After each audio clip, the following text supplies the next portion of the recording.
Monday, we already practiced balancing combustion reaction. And of course, my favorite thing is to make students learn that when you burn a hydrocarbon, what are the products from a combustion reaction? Carbon dioxide and water, as you see here. And the end of that slide said electrons are transferred from that hydrocarbon to O2 to make oxide, O2 minus, in the form of oxide. So how many of you like to ring around the tub? I especially don't like it because my wife says you need to clean the bathrooms, that's your chore. And I clean everything but the tub, and she's like, so why is there a ring around the tub? And what's the difference between detergent and soap? It says detergent contains substances that soften hard water. What makes water hard? Calcium and magnesium ions. So we're going to learn about solubility and precipitation reactions. It says these ions interfere with the action of the soap by reacting with it to form a gray, slimy substance called curd.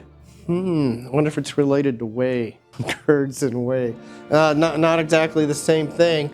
Kind of, a curd precipitates out of like milk or soy milk. If you're making tofu, you might think of curds, precursor to cheese. Soap, scum. And of course, when you take a bath, it's mixed with all that dead skin and dirt. That's why it's really disgusting. Have you ever washed your clothes in ordinary soap? You may have noticed gray soap scum residue on your clothes. Soap forms suds with pure water left, but reacts with the ions in the hard water right. So you can see how this doesn't look so exciting. This looks like a nice Calgon bubble bath. So here's a reaction. It says laundry detergent contains substances such as sodium carbonate. I used to buy this at Smith's called washing soda. Is it related to baking soda? Baking soda is that there. Notice how similar there are. What other exciting things? I'm kind of going off track. Carbonate can hook up with two sodiums and be sodium carbonate, or we could hook up one hydrogen and one sodium and call it sodium hydrogen carbonate or sodium bicarbonate. Those are synonyms, interesting things. And so how does this help out? It says these remove calcium and magnesium ions from the water as a precipitate. So what type of reaction is this up here? Got to relate this to Monday. So Monday wasn't a waste of time, or what I'm doing now isn't a waste of time. Ion what? Ion go down. I feel like Steve Martin. Yeah, so you notice these are nicely color-coded. Calcium's going to lose nitrate. Sodium's going to use carbonate. Calcium's one of those things that can react with the cleaning agent. This isn't the cleaning agent, but it precipitates out. Hopefully it gets washed out of your washer. It removes those from the water. The dissolved carbonate ions react with the calcium and magnesium ions in the hard water to form solid calcium carbonate or magnesium carbonate. These solids settle to the bottom of the laundry mixture, hopefully, resulting in removal of these ions from the water. Then the laundry detergent can do its cleaning, reacts with the ions in the hard water and immobilizes them. Reactions such as these form solid substances in water are called precipitation reactions, otherwise known as double exchange reaction or the ion hoedown. Well, we're going to talk about evidences of reaction because we can't see molecules or ions. So how do we know if a reaction has taken place? And in a chemical reaction, we say atoms combine with other atoms to form compounds. New molecules get formed. The original molecules go away. Atoms in one molecule change places with atoms in another. These are all the things that are going on. If we could see the atoms in the molecules that compose matter, we would know a chemical reaction has occurred by observing these changes. There might be some reactions we can't actually observe, but for the most part, we observe things. What do we need to identify that a chemical reaction has occurred?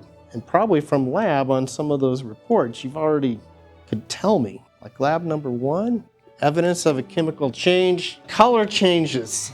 Imagine that this is water with phenolphthalein and a bunch of sodium added.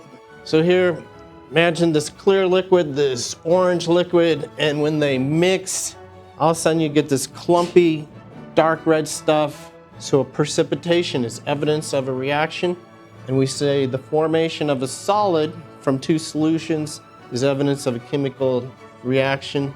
Gas evolution, formation of gas is evidence of a chemical reaction. I like to call them fizzers. You're going to learn how to predict a fizzer.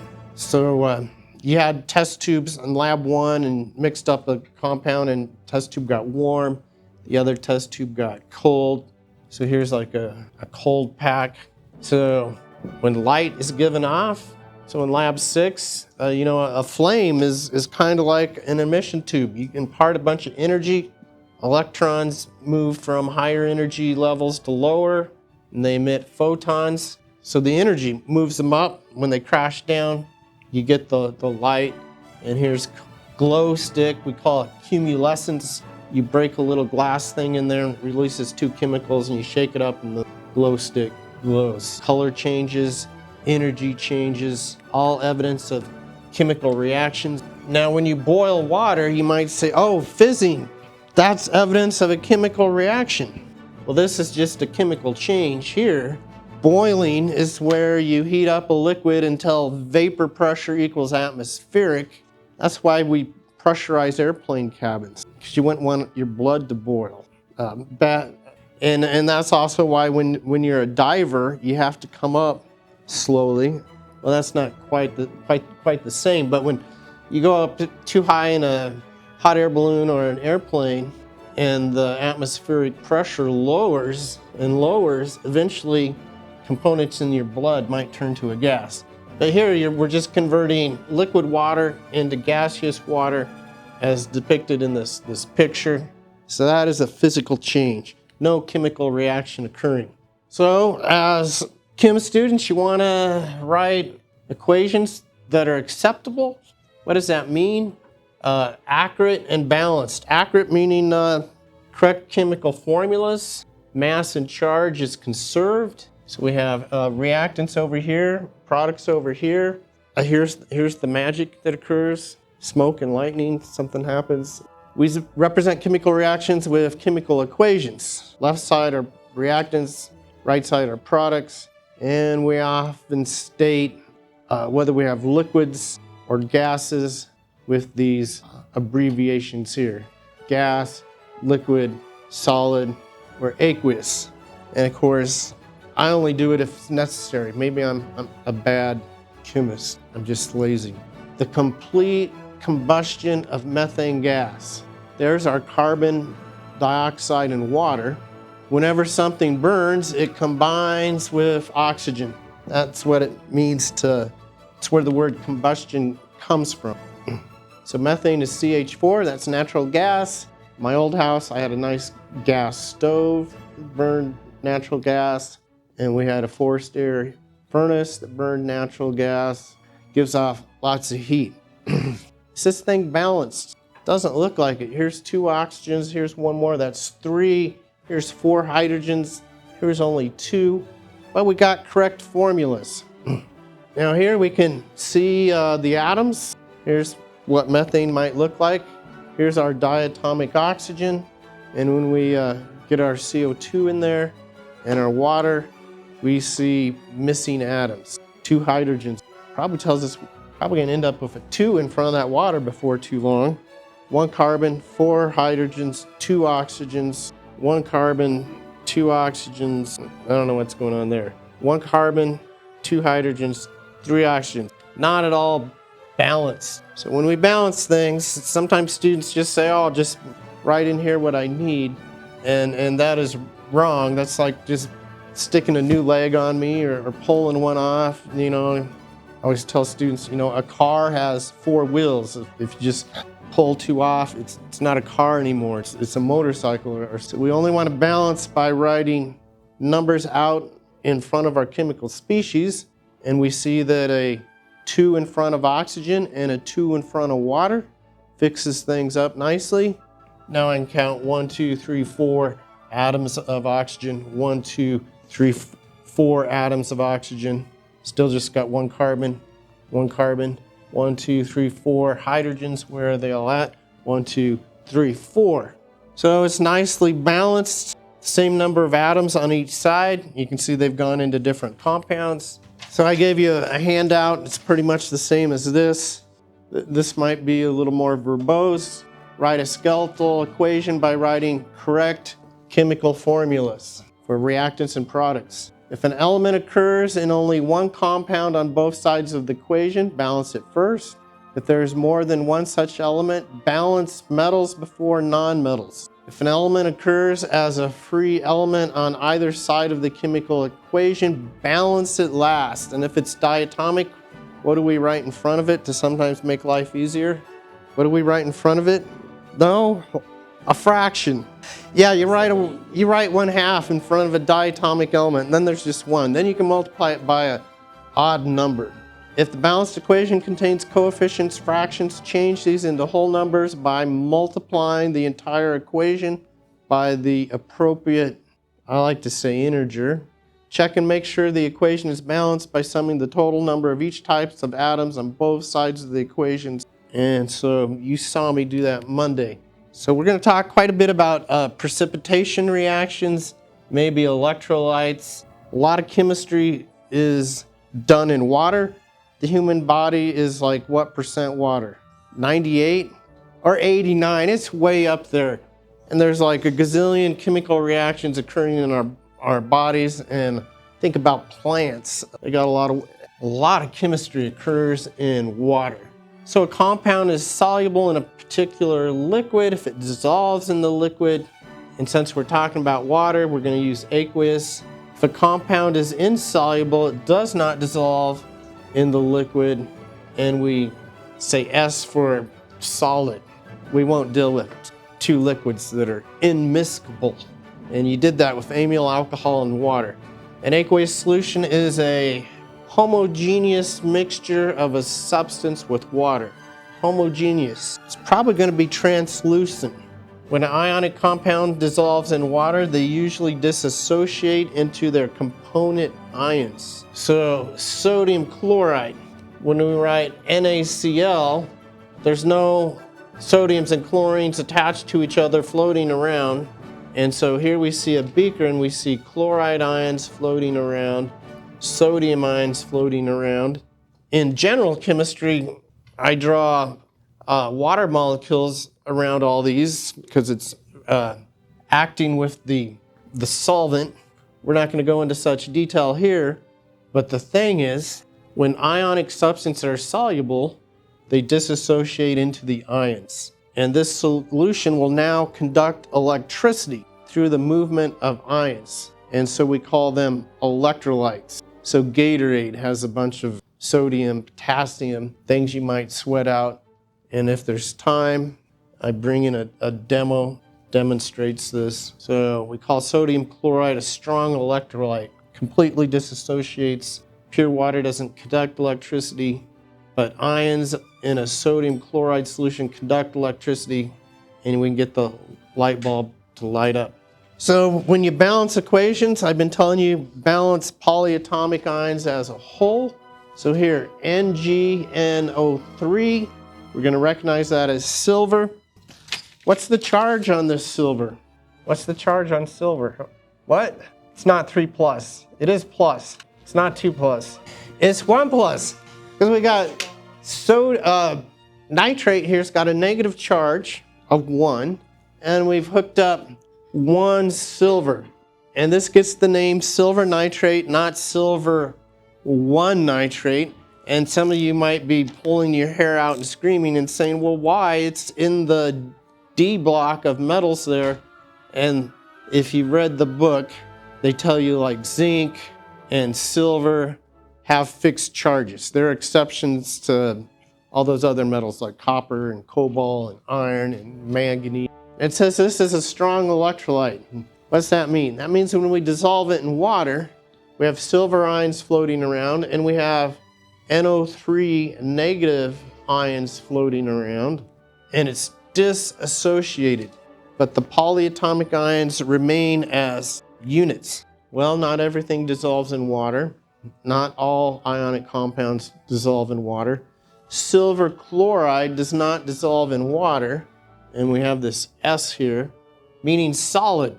And we see a chunk of solid there, sitting there at the bottom.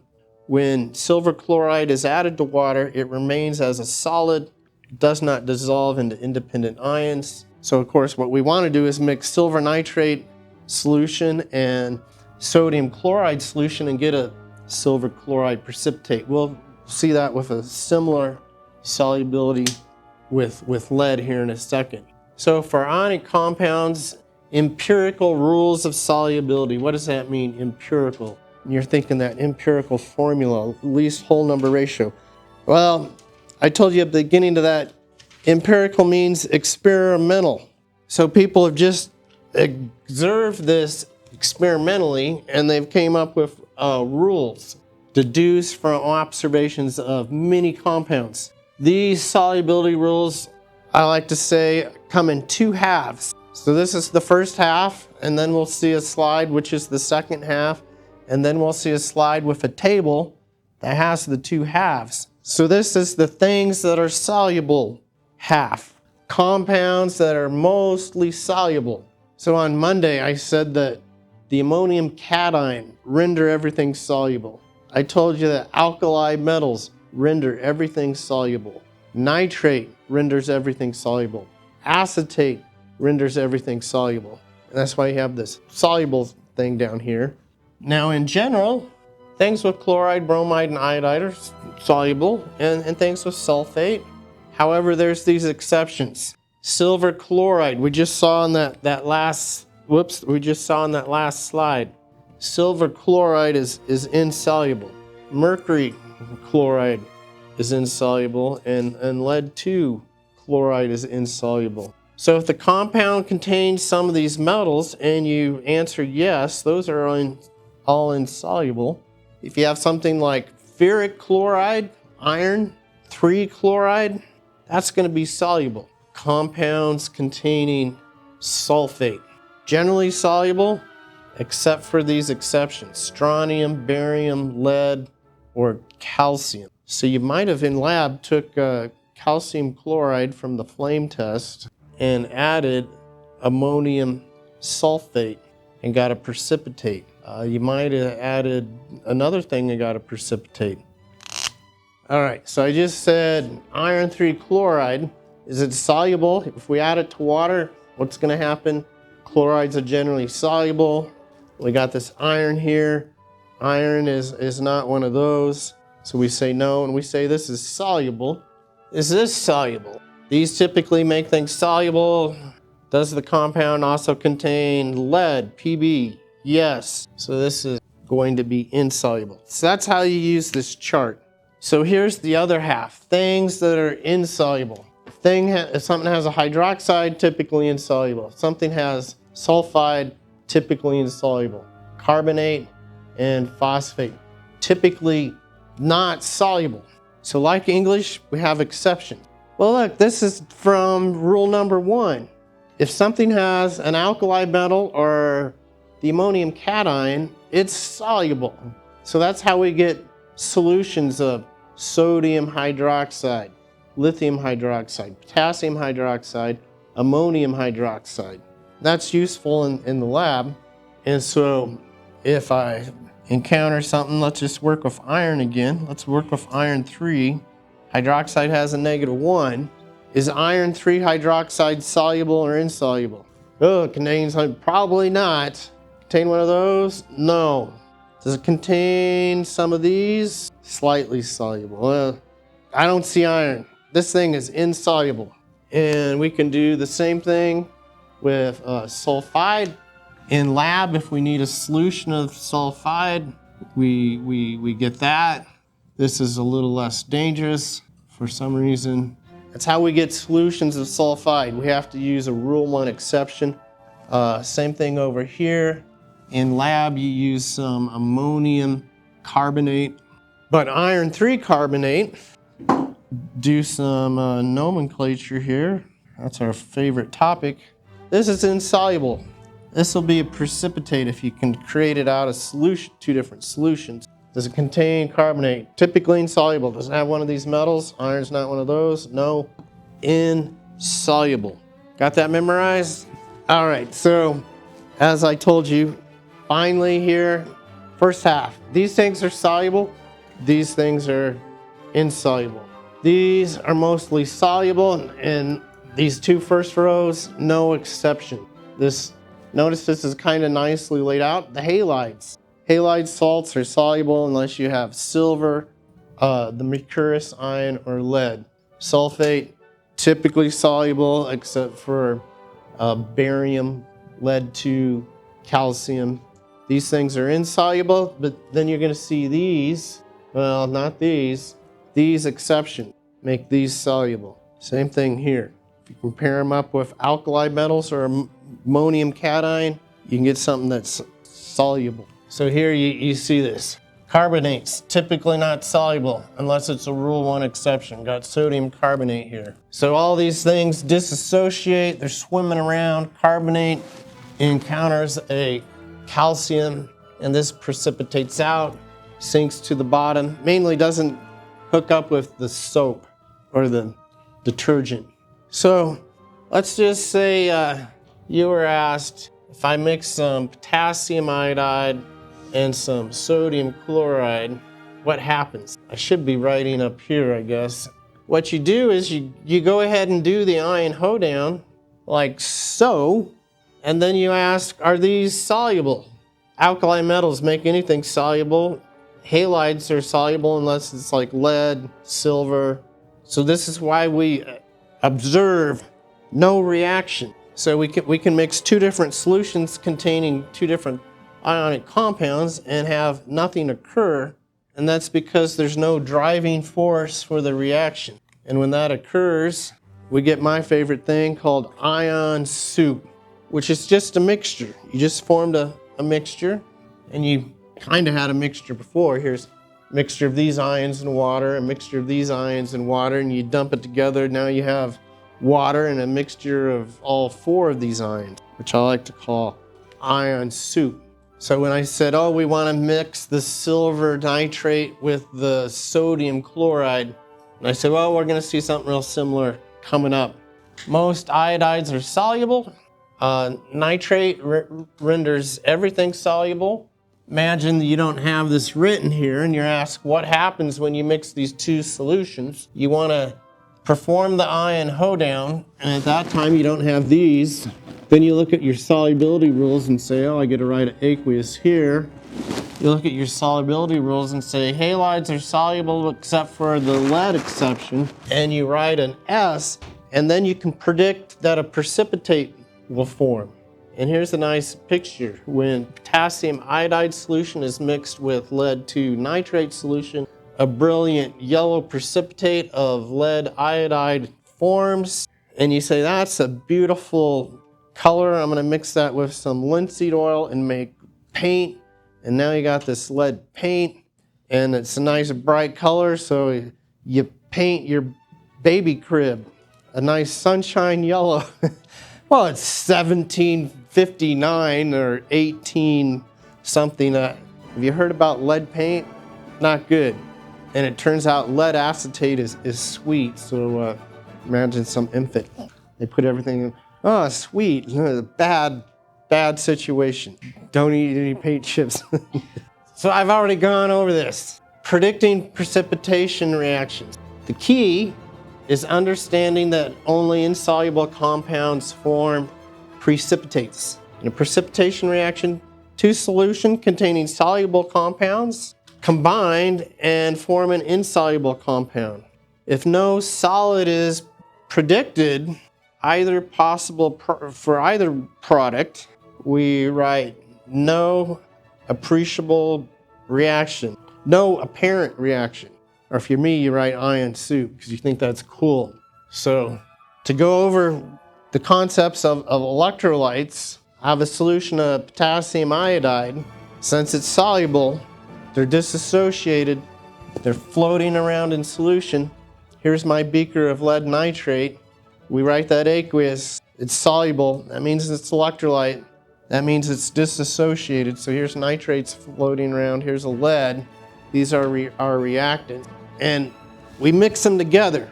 And initially, at time 0, there they are. They're floating around. The instant the solutions are mixed, all 4 ions are present. As soon as this thing here collides with one of these and then another one of these, something's going to happen. So the collisions start occurring. So what's the key to this? Solubility rules, man. I'm told there's like a Gen Z dictionary. Gen X, we used to say rules for cool. All right, so if you're not part of the solution, you're part of the problem. Get that figured out. Here's our ion hoedown. These things swap partners, and then you predict that lead-2 iodide is insoluble. And so here's this solid.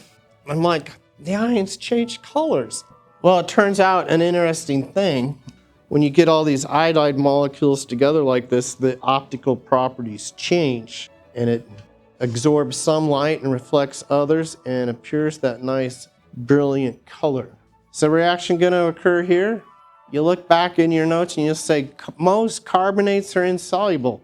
Here's kind of a key. Notice sodium, that's that rule 1 exception.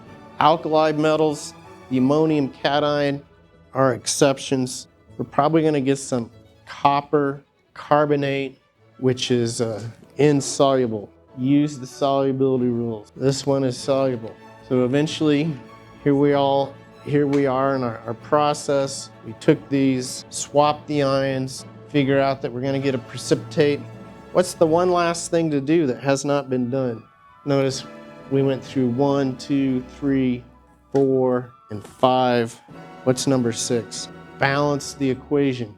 2 sodiums here, put a 2 out right there.